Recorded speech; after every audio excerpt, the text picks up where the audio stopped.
کنستائن اس وقت لالا موسا اور جنگ کے اندر جو آپ سب اکٹھے ہوئے ہیں اس ملک کے پاکستانی باشعور شہری،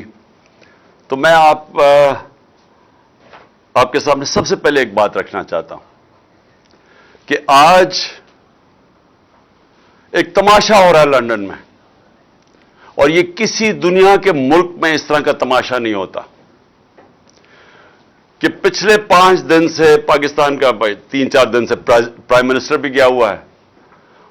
اور بھی لوگ گئے ہوئے ہیں، اور مقصد ان کا کیا ہے؟ وہاں جا کے فیصلہ ہو رہا ہے کہ پاکستان کا آرمی چیف کون بنے گا۔ میں ذرا اپنی ساری قوم کو کہتا ہوں کہ ذرا غور کریں کہ اس ملک کے ساتھ کیا ہو رہا ہے، کہ جو ہماری نیشنل سیکیورٹی کا سب سے اہم عہدہ آرمی چیف کا، اس کا فیصلہ کدھر ہو رہا ہے؟ لندن میں بیٹھ کے۔ فیصلہ کون کر رہے ہیں؟ اس ملک میں ایک کنوکٹڈ آدمی، ایک سزا یافتہ آدمی، ایک مفرور جھوٹ بول کے ملک سے باہر گیا، دوسری دفعہ جھوٹ بول کے ملک سے باہر گیا، وہ فیصلہ کر رہا ہے۔ اس کے ساتھ اور کون ہے؟ اس کے بیٹے ہیں جو اس ملک سے باہر بھاگ کے گئے احتساب سے، ان کے دور میں، نون لیگ کے دور میں۔ اور کیوں گئے؟ کیونکہ وہ جواب نہیں دے سکتے تھے کہ اربوں روپے کی پراپرٹیز ان کی لندن میں کدھر سے آئیں، اور انہوں نے کہا ہم پاکستان کے شہری نہیں ہیں۔ 3 دفعہ پرائم منسٹر کے بیٹے کہتے ہیں ہم لندن کے شہری نہیں ہیں، کیونکہ وہ جواب نہیں دے سکتے کہ اربوں روپے کی وہ حسن نواز، وہ کم از کم 10 ارب روپے کی جو پراپرٹی اس نے لندن میں لی، وہ کدھر سے آئی۔ ساتھ ہے ان کی بیٹی جو پینما میں اس کے نام پہ یہ 4 بڑے بڑے محلات کا انکشاف ہوا تھا، جو سب نے، حسین شریف نے کہا کہ الحمدللہ ہمارے ہیں، نواز شریف نے کہا ہمارے ہیں، لیکن یہ نہیں بتا سکتے کہ پیسہ کدھر سے آیا۔ تو وہ وہاں بیٹھے ہوئے ہیں، اسحاق ڈار کے بیٹے وہاں بیٹھے ہوئے ہیں جو کہ ملک سے باہر بھاگے ہوئے ہیں، اور اسحاق ڈار بھی ملک سے باہر بھاگا تھا جب تک NRO نہیں دیا، اور ہینڈلرز نے اس کو یہ یقین دہانی نہیں کی کہ فکر نہ کریں آپ آ جائیں تو آپ کو کوئی نہیں پکڑے گا۔ تو یہ وہ لوگ، اور جس پہ پھر شہباز شریف کا بیٹا بیٹھا ہوا ہے، سلمان شہباز، جو احتساب سے بھاگا ہوا باہر۔ تو وہ جو اس ملک کے چوروں کا ٹبر ہے، وہ فیصلہ کر رہا ہے اس وقت اس ملک کے مستقبل کا۔ تو میں یہ اپنی ساری قوم کو یہ بتانا چاہتا ہوں کہ یہ کسی دنیا کے مہذب معاشرے میں یہ تصور بھی نہیں کوئی کر سکتا کہ یہ ہوگا کہ ملک کے اہم فیصلے ملک کے باہر ہوں اور وہ لوگ کریں جو 30 سال سے ملک کے پیسہ چوری کر کے باہر لے کے جا رہے ہیں۔ اور میں دوسری بات کہ شہباز شریف کے اوپر ایک اخبار کے اوپر اس نے ہرجانہ کیا کہ میری توہین کی گئی ہے، اور اس نے جا کے عدالت میں چلا گیا۔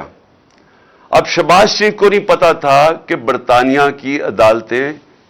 کیوں، ونسٹن چرچل ان کے جو بڑا اسٹیٹسمین تھا، اس نے کیوں کہا جب برطانیہ ہٹلر کی دوسری جنگ عظیم میں جب تباہ کر رہے تھے برطانیہ کو، تو اس نے کیوں کہا، اسے جب کسی نے پوچھا ہم بچ جائیں گے، اس نے کہا کیا ہماری عدالتیں انصاف دے رہی ہیں؟ تو انہوں نے کہا جی دے رہی ہیں۔ تو انہوں نے کہا کوئی دنیا کی طاقت ہمیں نہیں ہرا سکتی۔ ان کی عدالتوں کے اندر یہ چلا گیا شہباز شریف، اور اب انہوں نے 8 یا 9 دسمبر کو اس کو بلا لیا، اس سے جواب مانگے ہیں۔ اب شہباز شریف کو غلط فہمی ہوئی ہے کہ ٹیلی فون اٹھا کے تو جج کو کہہ کے جی بے نظیر کو 3 نہیں 5 سال سزا دینا ہے، اس کے جو ماضی میں بریف کیس پکڑ کے کوئٹہ بینک پہ جانے والا، بینچ کو خریدنے والا، اس کو یہ نہیں پتا کہ وہ کدھر پھنس گیا جا کے۔ اور ان کے لیے سب سے بڑا اب یہ چیلنج ہوگا شہباز شریف کے لیے کہ عدالت میں اب انہوں نے بتانا پڑے گا کہ کیا جو اس نے الزامات لگائے، اور اس نے بڑے، جو ان کا اخبار ڈیلی میل ہے، بڑے سنگین الزامات لگائے ہیں اس کی چوری کے اوپر۔ تو یہ میں صرف آپ کو اب بتانا چاہتا ہوں، یہ ہے فرق۔ کیوں وہ معاشرے میں خوشحالی ہے، کیوں یہاں سے لوگ نوکریاں ڈھونڈنے جاتے ہیں باہر، کیوں یہاں آپ کے لالا موسا سے خاص طور پہ اور یہ سارا گجرات، لالا موسا، اوپر جیلم، اتنے لوگ میں ملا ہوں یورپ میں، نوکریاں ڈھونڈتے ہیں پاکستانی، ہمارے پنجاب کے شہری اسکینڈینیویا میں کیوں جاتے ہیں نوکریاں ڈھونڈنے؟ وہاں کے وسائل ہمارے سے زیادہ نہیں ہیں، لیکن ادھر انصاف ہے۔ دیکھیں، بار بار میں آپ کو ایک چیز سمجھاتا ہوں اپنی قوم کو، کیونکہ میرا کام ہے آپ کی تربیت کرنا۔ جب تک ایک ملک کے اندر عدل اور انصاف نہیں ہے، قانون کی حکمرانی نہیں ہے، وہ معاشرہ خوشحال نہیں ہو سکتا، وہ معاشرہ آزاد نہیں ہو سکتا، اس معاشرے میں جمہوریت حقیقی نہیں آ سکتی، حقیقی آزادی نہیں آ سکتی۔ وہ معاشرے کے اندر جدھر کمزور کو طاقتور سے قانون تحفظ نہیں دیتا، وہاں جنگل کا قانون ہوتا ہے۔ وہ جو مرضی آپ کر لیں، آپ اچھی سے بھی پالیسیز لے آئیں، وہاں غربت ہوگی۔ ساری جو جس کو کہتے ہیں ڈیولپنگ ورلڈ، جو غریب ملک ہیں، ان سب کی یہی کہانی ہے۔ تو میں اس لیے بار بار آپ کو سمجھاتا ہوں میرے پاکستانیوں، کیونکہ میں نے یہ ملک دیکھے ہوئے ہیں، میں نے ٹائم گزارا ہوا ہے یہاں، مجھے پتا ہے۔ اس لیے میں نے 26 سال پہلے انصاف کی تحریک شروع کی تھی کہ یہ ایشین ٹائیگر نہیں بننے لگا پاکستان، لاہور کو پیرس نہیں آپ بنا سکتے۔ جب آپ عدل اور انصاف کا نظام لے کے آئیں گے، یہاں کی قوم کو آزاد کریں گے، حقیقی آزادی دیں گے، یہ قوم خود ہی اس ملک کو اٹھا لے گی۔ یہاں جو بیرون ملک پاکستانی بیٹھے ہیں، جو میری آج سن رہے ہوں گے مجھے، میرا ان سے انٹریکشن ہے، ان سے پوچھے تو صحیح کیوں نہیں وہ پاکستان میں آ کے پیسہ لگاتے؟ وہ سب سے پہلے آپ کو کہیں گے کہ ہم اس لیے پیسہ نہیں لگاتے پاکستان میں آ کے کہ ہمیں ڈر ہوتا ہے کہ اگر ہم پلاٹ لیتے ہیں تو اس کے اوپر قبضہ ہو جاتا ہے اور ہم قبضہ نہیں چھڑا سکتے۔ تو ہم کاروبار کیسے شروع کر سکتے ہیں جس ملک کے اندر ہمیں قانون تحفظ نہیں دیتا، جس میں ایک فکرہ استعمال کیا جاتا ہے، کانٹریکٹ انفورسمنٹ نہیں ہوتی۔ جب اس ملک میں ہماری سرمایہ کی حفاظت ہی نہیں ہوتی تو ہم کیسے اس ملک میں پیسہ لگائیں گے؟ اور دوسری بات وہ یہ کہیں گے، خاص طور پہ برطانیہ میں جو بیٹھے پاکستانی ہیں، کہ یہ جو ملک کے سربراہ ہیں جو ہمیں کہتے ہیں کہ پاکستان میں اپنا پیسہ لے کے آؤ، تو اپنا پیسہ تو پاکستان سے باہر بھیج رہے ہیں، ان کے تو بڑے بڑے محلات باہر ہیں، ان کے کاروبار باہر ہیں، تو یہ ہمیں کہہ رہے ہیں کہ پاکستان میں پیسہ لگاؤ، اور وہ یہ کہتے ہیں کہ یہ پیسہ باہر کیوں بھیجتے ہیں؟ نمبر 1 چوری کا پیسہ ہے، کیونکہ اگر چوری کا پیسہ کیوں باہر بھیجنا پڑتا ہے کہ پاکستان میں نظر آ جائے گا۔ یہاں اب اگر ایک دم ان کی دولت میں اربوں روپے کا اضافہ ہونا شروع ہو جائے تو پوچھیں گے تو صحیح نا قوم کے کدھر سے پیسہ آیا؟ وہ یہ جواب نہیں دے سکتے کیونکہ چوری کا پیسہ ہے، اس لیے ان کو باہر بھیجنا پڑتا ہے۔ اور یاد رکھیں جب باہر بھیجتے ہیں، اور میں یہ بار بار آپ کو اس لیے بتاتا ہوں کہ جب آپ کا ملک کا پیسہ چوری کر کے، جس طرح یہ ٹی کیس ہے شہباز شریف کا اور بیٹوں کا، کہ یہ پوری ایک گاڑی میں پیسہ، پہلے وہاں سے ان کے ماڈل ٹاؤن کے گھر سے وہ گاڑی میں پیسہ رکھا جاتا تھا، پھر پولیس گارڈ لے کے جاتی تھی ہنڈی اور حوالے، جدھر سے یہ پیسہ ڈالر میں چینج ہوتا تھا اور پھر باہر بھیجتے تھے، اور پھر جو پیسہ پاکستان منگوانا ہو تو وہ ایک ان لوگوں کے نام پہ لے کے آتے تھے جو کبھی پاکستان سے باہر ہی نہیں گئے، مثلا، اور زرداری بھی یہی کرتا تھا، تو وہ پاپڑ والا اور چینی والا اور یہ وہ لوگ ان کے پاسپورٹ لیتے تھے اور کہتے تھے جی انہوں نے باہر سے ریمیٹنسز بھیجی ہے۔ تو خود ہی قانون بنایا تھا 1992 میں کہ جی اگر باہر سے کوئی پیسہ بھیجے گا تو کوئی سوال نہیں پوچھا جائے گا، اور یہ حدیبہ پیپر مل بھی یہی کیس تھا، زرداری کا بھی یہی کیس ہے، وہ جو فیک اکاؤنٹس کا ان کے بھی یہی کیس ہے۔ تو یہ وہاں سے انہوں نے پیسے باہر پہلے چوری کر کے، چوری کا پیسہ باہر، ریمیٹنس سے واپس جس کی ضرورت ہے، باقی پیسہ ان کا باہر پڑا ہے۔ جو ان کا زیادہ تر مال ہے، یہ دونوں بڑے بڑے خاندانوں کو، یہ باہر پڑا ہوا ہے پاکستان سے، اور بڑی شان و شوکت میں وہاں رہتے ہیں، اور یہ اس ملک کا المیہ ہے کہ یہ ہر تھوڑی دیر کے بعد ان کو NRO ملتا ہے، پھر واپس آتے ہیں، پھر لوٹتے ہیں، پھر پیسہ باہر لے جاتے ہیں۔ اور یہ آپ کے سامنے ہو رہا ہے اس وقت، یہ جو تماشا ہے کہ سارے جناب لندن کی طرف دیکھ رہے ہیں، چور بیٹھ کے فیصلہ کر رہے ہیں کہ پاکستان کا آرمی چیف کون ہوگا۔ یعنی مجھے حیرت ہوتی ہے کئی دفعہ کہ یہ جب ہم ہم نے ہم یہ سوچتے ہیں کہ یہ اللہ یہ ہم کس دنیا میں رہ رہے ہیں کہ کسی بھی دنیا کے ملک میں یہ مجھے کوئی بتا دے، میں برطانیہ میں پتہ نہیں کتنے 20-30 سال گزارے ہیں، کوئی سوچ سکتا ہے وہاں کی اس طرح کی چیز ہو؟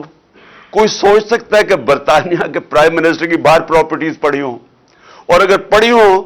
تو وہ ایک دن بھی آفس میں رہ سکتا ہے جب تک جواب نہ دے؟ کوئی سوچ سکتا ہے کہ ملک کے باہر پرائم منسٹر آئے باہر بھاگ جائے جب اس کا احتساب ہو، واپس آ کے پھر اوپر بیٹھ جائے، کیسز معاف ہو جائے، اور پھر جب اس کو پھر پکڑنے لگے پھر باہر بھاگ جائے اور قوم کے فیصلے باہر سے کرے؟ یہ ساری قوم ذرا سوچے اس کے اوپر کہ اس کا کوئی مہذب معاشرے کے اندر اس طرح کی مثال نہیں ہے۔ اور پھر ہم کہتے ہیں کہ جی آرمی چیف کے میرے اوپر بھی ایک دو الزام لگائیں، جی اس کا ہم نے متنازع کر دیا، اس کا آرمی چیف کا۔ میں نے تو کبھی متنازع نہیں کیا، میں تو کہتا ہوں جو میرٹ کے اوپر آرمی چیف ہے اس کو بنانا چاہیے، مجھے تو کوئی اپنا آرمی چیف نہیں چاہیے، پھر سے نہ مجھے اپنا کوئی جج چاہیے، نہ مجھے کوئی اپنا آئی جی چاہیے، نہ مجھے اپنا کوئی نیب کا ہیڈ چاہیے، مجھے تو بہترین میرٹ کے اوپر لوگ چاہیے، ان کو چاہیے، ہر آدمی ان کا اپنا ہونا چاہیے۔ اب پنڈی اسلام آباد کا شہباز شریف نے آئی جی بنایا، اس کو سزا ہونے والی تھی، سیف سٹی کیس میں اس آئی جی کو اس کو سزا ہونے والی تھی، اس نے اٹھا کے اس کو آئی جی بنا دیا۔ کیوں بنایا اس کو؟ کیونکہ وہ کرپٹ ہے، وہ اب اس کی خدمت کرے گا، وہ اس کا ہر ناجائز کام کرے گا۔ اس لیے اس طرح ملک تباہ ہوتے ہیں کہ اداروں کے اوپر لوگوں کو اس لیے نہیں لے کے آتے کہ وہ میرٹ پہ اور ملک کا فائدہ ہوگا اور ادارے کو مضبوط کرے گا، ان کو اس لیے لے کے آتے ہیں کہ یہ ان کے غلط کام کریں گے، اور یہی انہوں نے کروایا آج تک۔ عدلیہ کے اندر انہوں نے ڈنڈے مار کے جب چیف جسٹس سجاد علی شاہ جیسا دیانتدار جج کو جب بھگایا وہاں سے اور پھر پیسے رشوت دے کے اس کو جب ہٹایا، تو یہ اس لیے نہیں کہ ان کو کوئی فکر تھی کہ پاکستان کی عدلیہ ٹھیک کام نہیں کر رہی، اس لیے کہ وہ ان کے نیچے نہیں تھی، ان کی غلامی نہیں کر رہی تھی، ان کے غلط کاموں کے اوپر غلاف نہیں ڈال رہی تھی، چھپا نہیں رہی تھی۔ تو جب جن لوگوں کی پوری تاریخ ہی یہ ہو تو وہ لوگ پاکستان کے آرمی چیف کا فیصلہ کریں گے لندن میں بیٹھ کے؟ اور میں ان سے بھی پوچھنا چاہتا ہوں جو ان کے ہینڈلرز ہیں، کیا ان کو فکر نہیں ہے پاکستان کی؟ کیا ان کو نہیں سمجھ آ رہی ہے کیا ہو رہا ہے ملک کے اندر؟ کیا ان کو تب نہیں سمجھ آ رہی تھی جب یہ ایک چوروں کو اوپر مسلط کیا جا رہا تھا کہ انہوں نے ملک کے ساتھ کرنا کیا ہے؟ جو 30 سال سے ملک کو لوٹ رہے تھے ان کو پھر سے جب مسلط کیا انہوں نے، تو کیا ان کو یہ نہیں نظر آ رہا تھا کہ انہوں نے کرنا کیا ملک کے ساتھ؟ تو یہ جو ہو رہا ہے یہ ہونا تھا، کیونکہ انہوں نے ماضی میں بھی یہی کیا ہے۔ میں یہ سوال پوچھتا ہوں کہ کون ذمہ دار ہے اس کا کہ جو پاکستان چھوڑ کے گئے تھے ہم، جو عدم اعتماد سے پہلے مارچ کے اندر جو پاکستان تھا، مجھے وہ بتائیں۔ آج پاکستان کی بزنس کمیونٹی سے پوچھیں، پاکستانی کسانوں سے پوچھیں، پاکستان کے مزدوروں سے پوچھیں کہ وہ کس طرف پاکستان جا رہا تھا۔ 17 سال کے بعد ہماری بہترین ملک کے اندر دولت میں اضافہ ہو رہا تھا، جس کو گروتھ ریٹ کہتے ہیں۔ تیسرے سال میں 5.7% ہماری اکانومی گرو کی، اور چوتھے سال میں 6%۔ اور انشاءاللہ اگر ہمیں یہ سازش کے تحت نہ ہٹاتے، ہم نے 7% پہ جانا تھا۔ جو تیل کا تھا، جو اصل ہمیں جھٹکا پڑا تھا تیل کا، تیل کی قیمتیں تو نیچے آ گئی ہیں۔ تو ہم نے جو اپنے لوگوں کو مہنگے ڈیزل اور پیٹرول سے بچایا تھا سبسیڈائز کر کے، وہ ہم یہی سوچ رہے تھے کہ ہم روس سے سستا تیل لیں گے، اور دوسری چیز ہم اور چیزوں سے پیسہ نکال کے، یعنی اور اپنی ڈیولپمنٹ فنڈ سے پیسہ عوام کو سبسیڈائز کریں گے تاکہ بوجھ نہ پڑے عوام پہ، تاکہ مہنگائی نہ ہم روک کے رکھیں۔ انہوں نے آتے ساتھ ہی پہلے تو انہوں نے مہنگائی آسمانوں پہ چلی گئی، ہماری 15 سے 16 تک گئی ہے ہماری مہنگائی ہمارے دور میں، اور انہوں نے شور مچایا ہوا تھا۔ یا 27% ہے آج مہنگائی، 50 سال کے بعد سب سے زیادہ مہنگائی ہے آج پاکستان میں۔ اور انہوں نے ان کی وجہ سے، کیونکہ یہ اکانومی نہیں ہینڈل کر سکے، آج روپیہ ان کے دور میں